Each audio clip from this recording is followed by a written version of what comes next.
So, who's going to buy it? Always a big question. One of my favorites. Am I going to sell to a third party? Well, you only can sell to a third party if your business is sale ready. Now, you can sell your business to a third party if it's not sale ready, but you're going to end up holding paper or you're going to end up taking a lower price. And both are not especially attractive.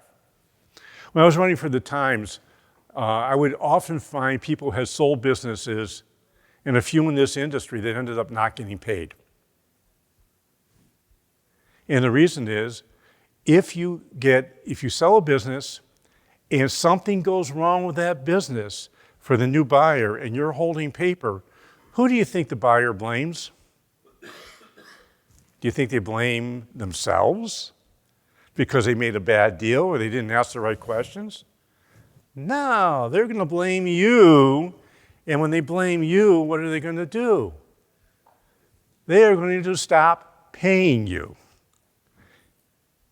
And I can't tell you how many times, and we'll talk about this more in depth in a minute or two, sellers who sell, and I've seen this in this industry way too much, without getting personal guarantees from the buyer. And checking whether the personal guarantee from the buyer is any good, because do they have assets? And do they get the spouse to sign on the dotted line? Almost never that happens. So that's a sale to a third party. Doesn't happen as much as you think it does. I was talking with John Brown from Business Enterprise Institute. He's the guy who was one of the very, very early exit planning folks. I don't know if it's Pete Chrisman or John Brown who started the exit planning industry. One of those two guys did. And he was telling me that with their members, the vast majority of the transactions they're doing are internal, which means to managers or children, not third-party sales. And if you go to bizbuysell.com, which is the largest marketplace out there for listing the privately held businesses, they tell me that about 20% of the businesses that get listed there ever get sold, which means 80% don't. And by the way, you see the last thing down there, liquidation? Everyone says, no, I don't want a liquidation. I'm going to tell you, with some industries, liquidation is really good. My sister had a woman's boutique. She closed the store down. She could have probably sold it. She wouldn't even gotten her inventory level back. She did a gigantic going out of business sale and got a lot more money than she would have had she sold it. So liquidation is not always the bad thing. But what mostly happens when businesses are transferred is you get a sale to a manager or transfer to children. Now, the thing when you're going to do a transition or a transfer of the business to either managers or children is you must start early. And the reason you must start early is typically managers and children do not have an owner's mentality. They have an employee mentality.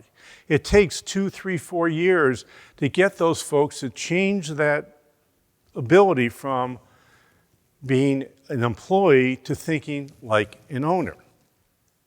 So if you ever were working for somebody and then you went and you opened your own wealth management firm, you had to have a giant mindset shift when that happened, I bet.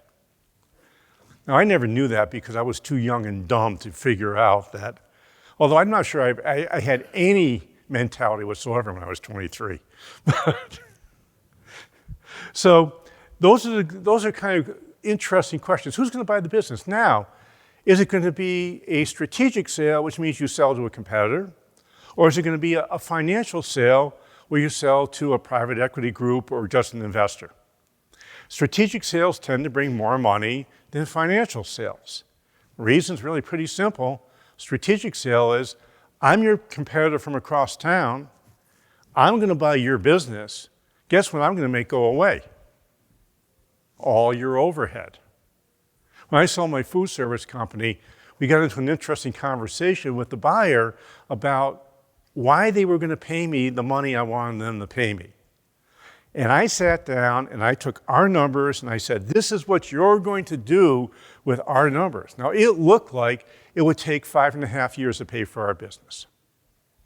It actually was going to take them 2 years. So when I showed them that, they stopped the garbage with, well, we can't pay you this much money, blah, blah, blah, blah, blah. You have to put yourself in the shoes of the buyer. And it doesn't matter who the buyer is. And by the way, creating sale ready is just as important for internal transactions as third-party sales. It's a different type of sale ready, but there has to be excess cash flow to afford the buyers to come in and pay you for the business.